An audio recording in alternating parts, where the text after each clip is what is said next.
windows once you go down. You must be crazy. Hello नमस्कार, मैं हूं आपका दोस्त और आपका होस्ट प्रिंस। जैसा कि शो के नाम से ही पता चलता है, स्ट्रगल विद प्रिंस। तो पिछले एपिसोड में हम मिले अभय मिश्रा से, जिन्होंने बॉलीवुड के स्ट्रगल के बारे में आपको बताया। तो आइए आज हम बात करेंगे समाज की एक ऐसी कुप्रथा से जो लोगों को आत्महत्या करने पर मजबूर करती है।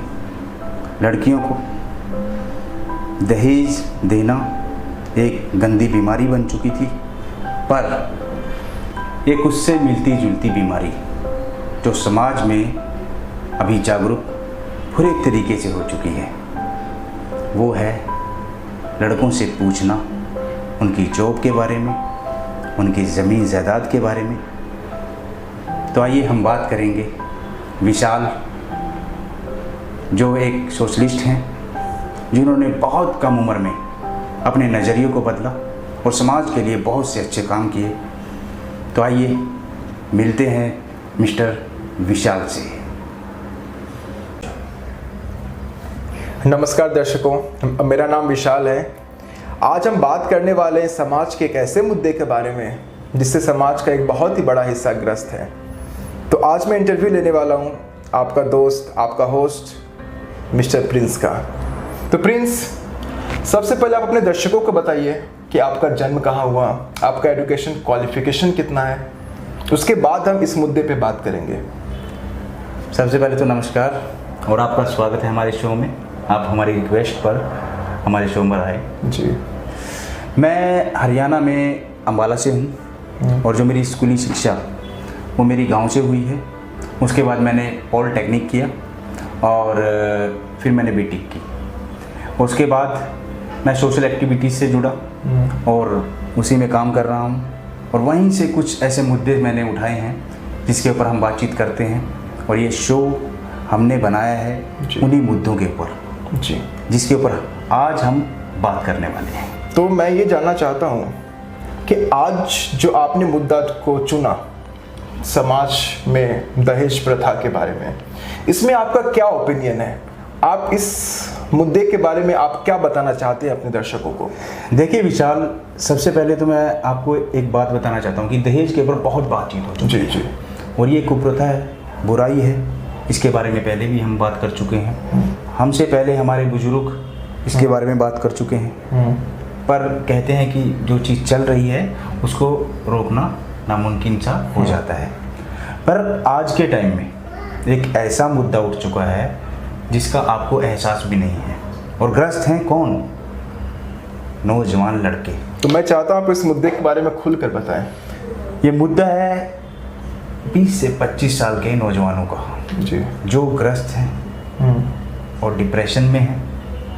देखिए, शादी एक ऐसी चीज़ है जिसका इंतज़ार करते हैं माँ बाप और वो लड़के जो अपना परिवार बनाना चाहते हैं, पढ़ लिख कर कुछ करके सोचते हैं कि मेरी शादी हो।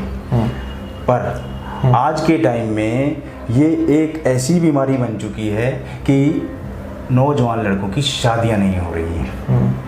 आप पूछिए कि क्यों नहीं हो रही। तो आप ये बता सकते हैं कि उनके डिप्रेशन में जाने का, उनके ऊपर इतना प्रेशर क्रिएट होने का रीज़न क्या है? ऐसा क्यों हो रहा है? अगर ये हो रहा है तो इसका बदलाव कैसे हो सकता है? तो आप सबसे पहले ये सोचिए, पहले क्या होता था? पहले ये होता था कि लड़कियों का दहेज लेते थे तो बोला जाता था कि गलत है, लड़कियां आत्महत्या कर रही हैं और माँ बाप को भी परेशानी हो रही है, माँ बाप कर्जे उठाकर दहेज दे रहे हैं। आज वही मुसीबत लड़कों के ऊपर आ गई है, पर वो मुसीबत दूसरी तरह की है। वो मुसीबत क्या है?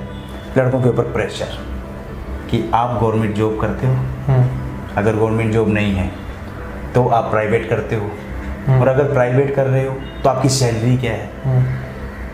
सैलरी कम है तो समझो आपका काम खत्म। समझे आप? तो आप कहना चाहते हैं कि आज की जो समाज है वो बहुत ही ज़्यादा जजमेंटल हो गई है। जजमेंटल वो ज़्यादा जज करती है। जज, आप समझिए बात को। आप उससे पूछा जाता है कि चलो अब आप 25 से 30 हज़ार कमा रहे हो, तो आपसे पूछा जाएगा कि आपके पास ज़मीन कितनी है, जायदाद कितनी है, कितने प्लॉट हैं आपके पास, और आपके पिताजी क्या करते हैं, अगर पिताजी कहीं फार्मर हैं गलती से तो समझ लो आपका काम हो गया बेकार, कि वो कुछ नहीं कर रहे, वो फार्मर को ले ही नहीं रहे। और इतने जो लड़कियां हैं वो गांव में शादी नहीं करना चाहती, गांव की लड़कियां गांव में शादी नहीं करना चाह रही, और शहर की लड़कियां गांव में नहीं आना चाहती। तो इस तरह तो गांव खत्म हो जाएंगे। फिर उन लड़कों का क्या होगा? आप ये समझ के देखिए, अगर ये सब प्रेशर बनेंगे तो क्या होगा उन लड़कों का। तो बेसिकली मिस्टर प्रिंस, आप ये कहना चाह रहे हैं कि ये जो प्रेशर लड़कों पर क्रिएट किया जा रहा है जिससे वो डिप्रेशन में जाते हैं, ये चीज़ें नहीं होनी चाहिए। हमें अपने थिंकिंग को चेंज करना चाहिए।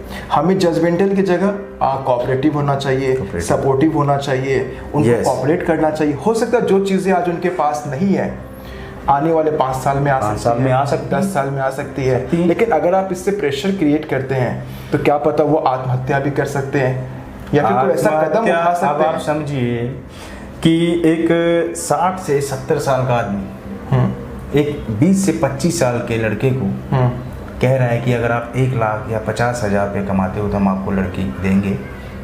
मतलब कि आप समझिए कि एक 70 साल की उम्र में जिस आदमी ने ये सब कुछ अचीव किया है, 1 लाख रुपया, 50,000 रुपया, ज़मीन जायदाद, वो इंसान उस 25 साल के लड़के के ऊपर प्रेशर बना रहा है। तो आप समझिए कि वो सक्सेसफुल होगा या अनसक्सेसफुल होगा, वो रिश्ता कहाँ जाएगा। तो एक आपको शायद नहीं पता बात, एक बात यहाँ भी आ रही है, लोग किस पे विश्वास कर रहे हैं। माँ बापों को सबसे पहले तो एक बात समझनी चाहिए। वो क्या विश्वास करते हैं कि इसके पास तो फैक्ट्री है, एक बड़ी BMW कार है। ये एक धोखा भी चल रहा है, शायद माँ बाप को इस बात का पता नहीं है।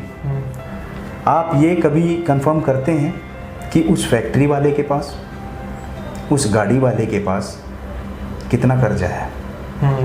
वो सिर्फ दिखावा चल रहा है। आपने अपनी जमा पूंजी 10 लाख, 20 लाख, 50 लाख, पूरी जमा पूंजी लड़कों को थमा दी। तो उसके बाद गारंटी क्या है कि आपकी लड़की वहाँ सुखी रहे? क्या पता उसके पास भरपूर कर्जा हो। इन सब चीज़ों के अलावा एक चीज़ और भी है, हो सकता है उसके पास बहुत सारी प्रॉपर्टीज हो, फैक्ट्री हो, लेकिन इसकी क्या गारंटी है कि आपकी बेटी वहाँ खुश रहेगी? खुश रहेगी। अब आप ही समझिए।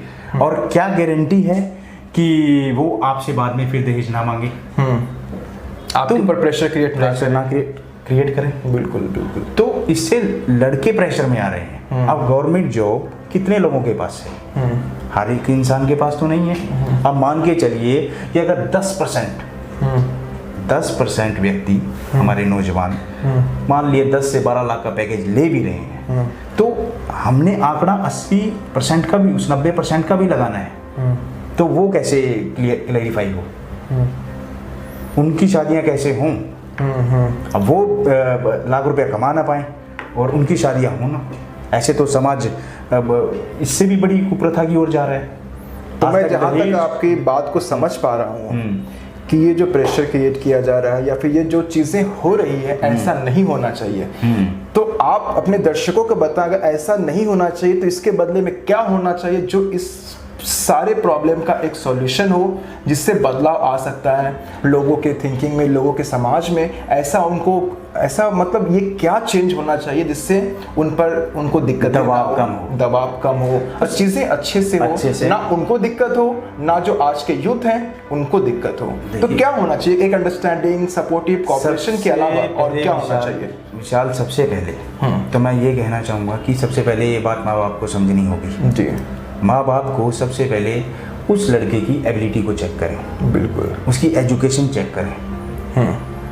वो आज गरीब है, माना गरीब है, पर अगर उसके अंदर क्वालिटी है तो वो कल अच्छा पैसा भी कमाएगा। बिल्कुल ठीक है, और कुछ अच्छा गेन भी करेगा और उसे समाज में अच्छा सम्मान भी मिलेगा। पर अगर आप उसके पैसे को, उसकी ज़मीन जायदाद को, उसके पापा के बिजनेस को और उसके घर परिवार को जज करने लगोगे तो ऐसे तो रिश्ते बिखर जाते हैं, बिखर ही जाने हैं। और लड़कियों को सोचना चाहिए, अगर आपने MA BA किया है माना आपने MA किया है, आप अच्छे हैं, ये सबके लिए नहीं है। जो मेरी इंडिविजुअल सोच है, या मैंने समाज को परखा है, या मैंने समाज देखा है, क्योंकि मैं एक सोशलिस्ट हूँ और मैं जाता हूँ समाज को, रोज कोई ना कोई मुझे मिलता है और जिनसे मेरी बात हुई है, और शायद कहीं ना कहीं मैं भी ग्रस्त हुआ हूँ, क्योंकि मैंने वो सब कॉल्स, रिश्ते जब होते हैं तो वो डिमांड सब की जाती है कि आपका पैकेज क्या है। लड़कियां पूछती हैं हमारी लड़की तो इतना कमाती है। अबे भाई, आपकी लड़की कमाती है तो इसमें उस लड़के का क्या दोष कि उसका 5-10 हज़ार रुपया कम है। समझ रहे हो आप? मैं आपसे एक और चीज़ पूछना चाहूँगा, ये पहले के ज़माने में ऐसा होता था कि लड़कों का डिमांड लड़कियों से होता था कि अगर आपको अपनी बेटी देनी है तो हम दहेज में 10 लाख 20 लाख जो उनका डिमांड है वो आपको पूरा करना होगा। वो चलता है, वो चल रहा था उस समय लड़के गलत थे। लेकिन मेरा ये कहना है, अगर आज के टाइम में ऐसा हो रहा है तो आज हम लड़कियों को ब्लेम क्यों नहीं कर रहे हैं? उस समय भी लड़के गलत थे जब वो दहेज लेते थे, और आज जब उन पर प्रेशर क्रिएट किया जा रहा है कि आपको ये करना है, आपको जॉब करना, यहाँ भी ये लड़के गलत कैसे हैं? विशाल, आप मानिए, आज लड़कियां क्या कह रही हैं कि मुझे एक बड़ा घर चाहिए, मेरा हस्बैंड कम से कम 50,000 से लाख रुपया कमाने वाला होना चाहिए, ये एक डिमांड है। और क्या चाहिए? माँ बाप के साथ नहीं रहना आज सबसे बड़ी बुराई है, जिसकी वजह से कितने ही माँ बाप वृद्धाश्रम में पड़े हुए हैं। इसका कारण क्या है? लड़कियों की गलत सोच। और जो लड़कियां आजकल MA BA सब करती हैं, वो प्रेशर बना रही हैं लड़कों के ऊपर कि हम काम भी नहीं करेंगी, जॉब पर भी नहीं जाना, और उन्हें बड़े बंगले भी चाहिए, और उन्हें नेकलेस भी चाहिए, ज्वेलरी चाहिए। ऐसे कैसे चलेगा? मिस्टर प्रिंस, मेरा एक सवाल है यहाँ पे। अगर लड़कियां इनके प्रॉपर्टीज को देख कर आती है, इनके फैमिली कंडीशंस को देखकर इनसे शादी करती है, तो इसकी क्या गारंटी है कि वो शादी के बाद अपने माँ बाप को खुश रख पाएगी?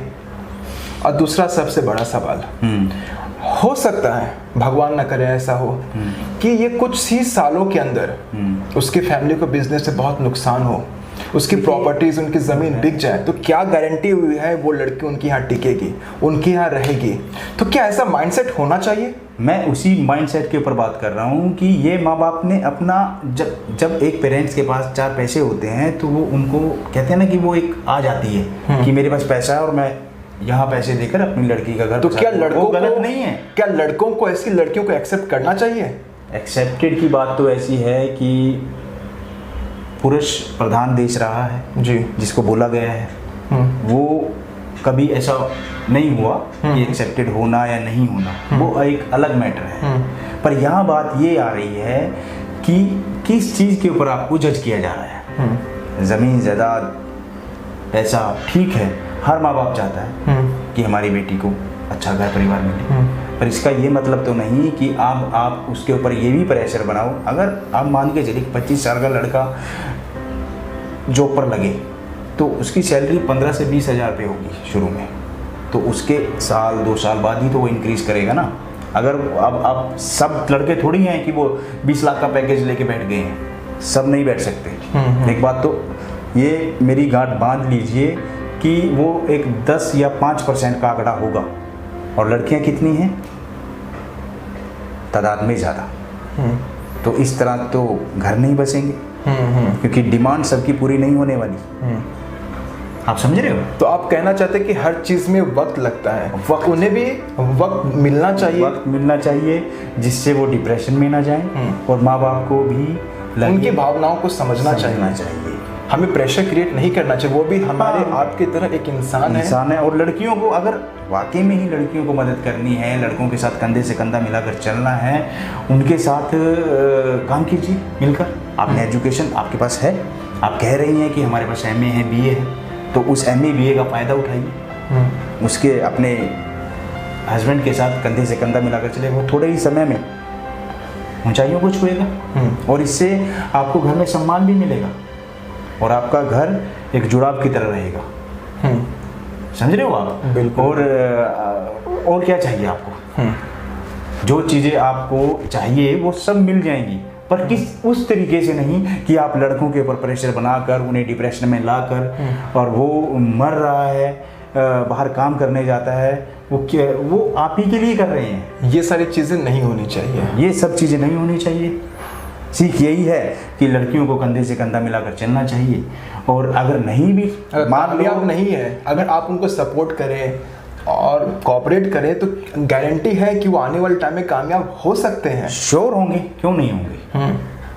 आप ये समझिए कि अगर आप मेहनत कर रहे हैं किसी फील्ड में दोनों मिलकर, और अकेले भी कर रहे हैं, मैं नहीं कह रहा हूँ कि वो जॉब करें, पर इतना प्रेशर क्रिएट मत करें कि उससे लड़का डिप्रेशन में और प्रेशर में आकर कुछ गलत कर बैठे। तो आप मेरी रिक्वेस्ट पेरेंट्स से है, उन लड़कियों से है, आपके पास एजुकेशन है, माँ बाप के पास पैसा है, तो एबिलिटी चेक कीजिए लड़के की, बिल्कुल उसकी एजुकेशन देखिए, उसका व्यवहार देखिए, उसका पिछला बैकग्राउंड देखिए, और उसके संस्कार देखिए। पैसा तो फिर आ जाएगा। बिल्कुल बिल्कुल। तो आज का एपिसोड इसी के ऊपर था। तो मैं यही चाहूँगा कि आप इस बुराई से दूर हो जाइए, और दहेज और या लड़कों की गवर्नमेंट जॉब, प्राइवेट जॉब, ज़मीन जायदाद, इन सब बातों को डिनाई करके एक अच्छी सोच के साथ लड़कियों को सक्षम बनाएं। क्योंकि लड़कों का बिहेवियर भी बहुत मायने रखता है। प्रॉपर्टीज है, सब कुछ है, लेकिन एक अच्छा बिहेवियर नहीं है, अच्छा संस्कार नहीं है, तो आप उसको 10 नहीं कर सकते, लेकर नहीं जा सकते। नहीं जा सकते। तो आपको सिर्फ एक चीज पे फोकस नहीं करना चाहिए, अब कुछ हर लोग चीज को देखना चाहिए। अब आप ही देख लीजिए, कुछ लोग कहते हैं कि हमारी लड़कियों की सिक्योरिटी है ये, कि देखना कि इसके पास जायदाद है, इसके पास प्लॉट है, इसके पास कितना बैंक बैलेंस है। तो लड़कों की सिक्योरिटी क्या है? मान लीजिए कि अब ऐसा भी नहीं है कि सभी लड़के ज़मीन जायदाद वाले हैं, जिनके पास ज़मीन नहीं है तो उनकी कोई सिक्योरिटी नहीं है, वो कहाँ से लाएंगे? वो भी ह्यूमन है, पहले तो ह्यूमैनिटी है ना सबसे बड़ी बात। अगर एक लड़की ह्यूमन है तो हम भी ह्यूमन हैं। बिल्कुल, मैं आपकी बात से सहमत हूँ, और ये चीज़ें नहीं होनी चाहिए। तो मैं आप लोगों को ये मैसेज देना चाहूँगा कि आप लोग भी अपने अंदर चेंज लाएं, कुछ बदलाव लाएं, इससे हमारा समाज अच्छा हो, उनको दिक्कतें ना हो। तो लास्ट में आप अपने दर्शकों को क्या कहना चाहेंगे? बस यही कहूँगा कि जज मत कीजिए, कोऑपरेटिव रहिए।